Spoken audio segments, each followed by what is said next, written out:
Entah apa isi kepala dan hati si anak penyombong duit orang tua itu. Apa nggak punya otak dan hati ya? Segitu jahatnya. Mungkin karena duit hasil didapatnya itu karena nggak kerja. Jadi nggak menghargai proses sehingga menyiksa orang yang sudah jatuh menyerah. Korbannya sudah jatuh lalu masih diinjak di belakang kepalanya. Dan sudah terdiam lunglai tubuh korban masih ditendang sambil pakai ancang-ancang. Kemudian melakukan selebrasi setelahnya. Asu banget deh lu. Bayangkan, hanya gara-gara seorang cewek labil mengatakan dulu mantan pacarnya pernah grepe-grepe dirinya. Lalu oleh sang pacar baru, anak pengecut, bawa teman kemudian menghajar dengan sadis anak pengurus GP Ansor tersebut. Peristiwa yang berasal dari kelakuan anak manja ini agaknya bisa berakhir dua lembaga besar, NU dan pajak, jadi berhadapan. Bisa berperang ini. Karena masyarakat di belakang orang yang terzolimi, netizen, sudah sangat murka dengan budaya kezaliman ini yang membuat Departemen Pajak jadi bulan-bulanan makian. Ungkapan kekesalan yang menumpuk karena dicekik pajak dan perilaku hedon oknum pajak membuat netizen memanfaatkan perilaku keluarga pejabat pajak yang hedon. Keluarga Mario dijadikan sarana menumpahkan kekesalan. Berhari-hari sudah, namun belum turun juga trending peristiwa oknum keluarga pegawai pajak itu.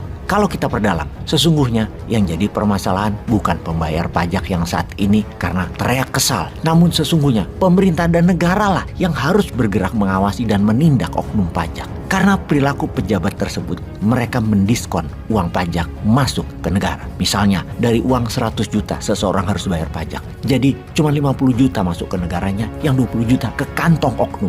Bukan uang anggaran yang dimainkan, tapi uang yang belum masuk yang dimainkan. Dan ini merugikan negara yang sesungguhnya. Jadi, kalau kita rincikan peristiwa tentang kasus penganiayaan oleh Mario yang merupakan anak dari pejabat Direktoral Jenderal Pajak Rafael Alun Trisambodo terhadap anak 17 tahun, anak dari petinggi GP Ansor, kembali membangkitkan luka lama masyarakat soal kasus penyimpangan dana pajak yang dilakukan oleh Gayus Tambunan beberapa tahun ini dan banyak hal yang apa-apa dipajaki akhir-akhir ini membuat muak masyarakat. Mario dan keluarganya dianggap kerap memamerkan harta dan kemewahan melalui sosial media. Ini membuat netizen sekali lagi muak. Perilaku tersebut memunculkan stigma negatif pegawai pajak di masyarakat. Bahwa pajak yang dibayarkan masyarakat tidak amanah dikelola pemerintah. Karena pejabatnya banyak yang bermain. Bener deh, ke depan pemerintah wajib memberikan pengawasan yang maksimal terhadap pegawai pajak. Saat ini, kekayaan dan gaya hidup sang pejabat Rafael ikut disorot. Tak tanggung-tanggung, hartanya tembus 56 miliar rupiah. Rafael disorot lantaran punya harta kekayaan yang diduga tidak wajar. Misalnya tercatat mempunyai aset di wilayah kota Jogja. Ia memiliki sebuah rumah mewah bak istana di Jalan Ganesha 2, tanah luas sekitar 2000 meteran.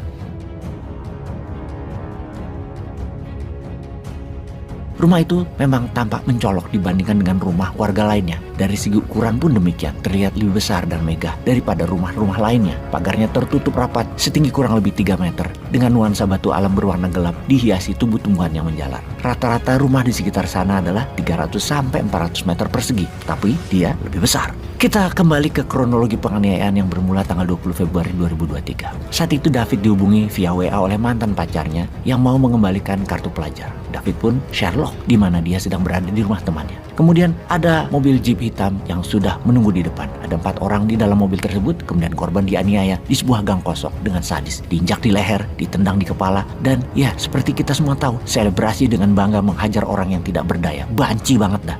Sekarang kita ke sisi David. Dia putra petinggi pusat GP Ansor, Jonathan Latumahina. Dan David adalah seorang pelajar sekaligus guru ngaji.